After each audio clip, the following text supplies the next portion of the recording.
hardware reorganization, and software configuration of the 4 bases of power. In the journey of cultivation, many feel lost, unable to distinguish between thinking and contemplating, and struggling to find the logical link between motivation and results. In this Dharma talk, the Master precisely aligns the transitional goals of Buddhist cultivation with modern computer syst, Ms., and neurobiology by deconstructing the 4 bases of power: Idhepada, the base of investigation, the base of mind, the base of energy, and the base of aspiration. This is not just a theoretical framework, but a practical guide on how to break through the rashomon of ordinary existence and construct an ultimate observer perspective. Chapter 1. The hard metric of power, the absolute saturation of interest. The Master first provided an exact calibration for the definition of power IDI. For cultivation to yield results, one must reach the state of power. What is power sufficiency? The Master's definition: the state of maximum interest, saturation, uniqueness, and indispensability. The 100-point threshold. The Master pointed out sharply that in cultivation, there is number 99%. Only 100% passes the test.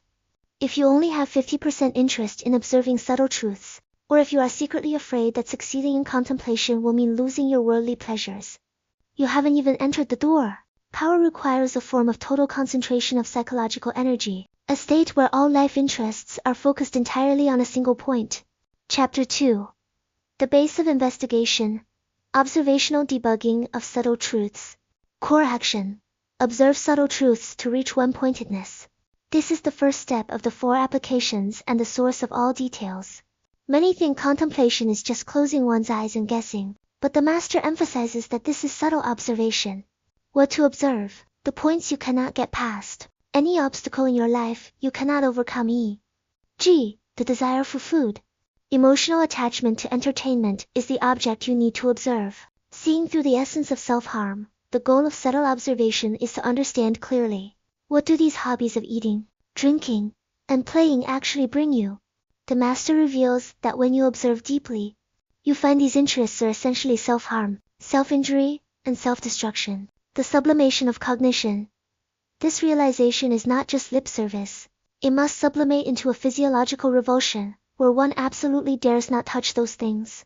Only then will the mind stop wandering. This is the true base of investigation, establishing the ultimate observer perspective. The Master mentioned the gods. I view an omniscient bystander perspective. Stepping out of the local, ordinary people see problems differently from every angle, limited by their own roles. To see the true face of the mountain, one must step out into space, principles and formulas. Subtle observation is meant to perceive the operating principles, formulas, and rules of all things, discerning whether they are suffering or joy, freedom or bondage. Only by seeing the full picture do you possess right view. Chapter 3. The base of mind, one-pointedness, and dedication of merit. Core action: focus the mind on one point and generate diligence. Once you have cleared away obstacles through the first step of investigation and stopped the wandering thoughts, you possess the foundation for one mind. The mechanical principles of dedication of merit. Many want to focus but cannot. The Master points out this is due to a lack of causal support. Transferring karmic characteristics. Focus requires immense mental power. Where does this power come from? The Master proposed the vital operation, dedication transfer. For instance, if your usual offering of incense or charity would produce material blessings, you can transfer the characteristics of that merit. Tell the system, I do not want these merits and benefits. Please transform this energy into my power of focus. This is converting merit into the fuel for cultivation. Saturating vows with merit.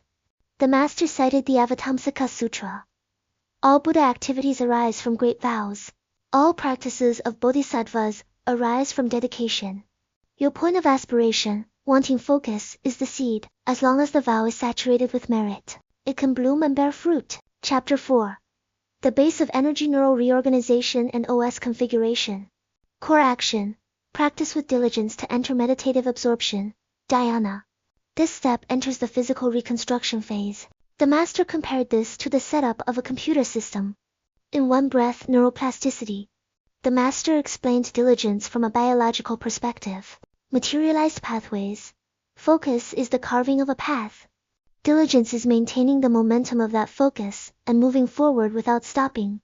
All at once. You cannot expand and contract practicing for 2 days and resting for 2. If you do, the neural system will never be established.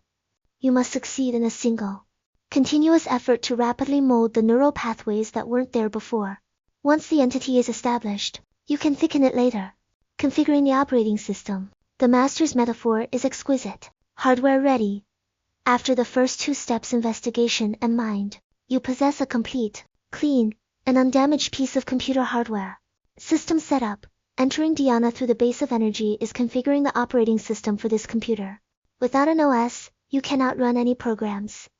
Dhyana is the underlying software platform that allows life functions to run in an orderly fashion. Chapter 5. The base of aspirations, supernatural powers and software applications. Core action. Deepen dhyana, to give rise to great supernatural powers. This is the final result. Once you have the hardware and the operating system, you can achieve absolute autonomy. Supernatural powers as software. What is supernatural power? The master said, acting according to one's will. Having whatever one wants, that is called supernatural power. Downloading professional software, just as you would configure filmmaking software to make a movie, or AI software to write. Supernatural powers are professional functions you add on top of the dhyana system. Unimpeded access. Ordinary people fail, because they are blocked. The awakened have unimpeded access, thus reaching a state of divine clarity. Chapter 6. The practical path, fast-tracking via dreams and illusions. For this grand system, the master gave the most direct and fastest starting point, contemplation of dreams, step-by-step verses, all at once. You can follow the 10 patiences in the Avatamsaka Sutra to recognize dreams, illusions, bubbles, and shadows individually. This is detailed but too slow for most. The shortcut of faith. If your root of faith is sufficient, you can cut in directly and finish it in 1 step. If not, you must practice one by one. Starting from dreams. The master emphasized repeatedly that recognizing the illusory nature of the world through the phenomenon of dreams is the easiest and most convenient entry point. When you realize that everything is merely a dream, your wild nature naturally settles down. Cessation is bodhi. Conclusion. Cultivation is not random, but a procedural application of laws. The master concluded that the 4 applications provide a general outline. Investigation, mind, energy, and aspiration. Each stage contains countless details and subtopics. Investigation is to deconstruct wrong cognitions. Mind is to focus scattered energy. Energy is to reconstruct the physical constitution. Aspiration is to exert the wonderful use of autonomy. This is a scientific and precise evolution of life. Success depends on individual effort. Take care of yourself, as long as you stay the course, and avoid the self-torture of expanding and contracting. Completing these 4 major steps will allow you to emerge from the cocoon of ordinary bondage and attain the great supernatural autonomy that originally belonged to you. This transcript was shared by the Buddhist Path Association of Australia. Thank you for listening. See you next time.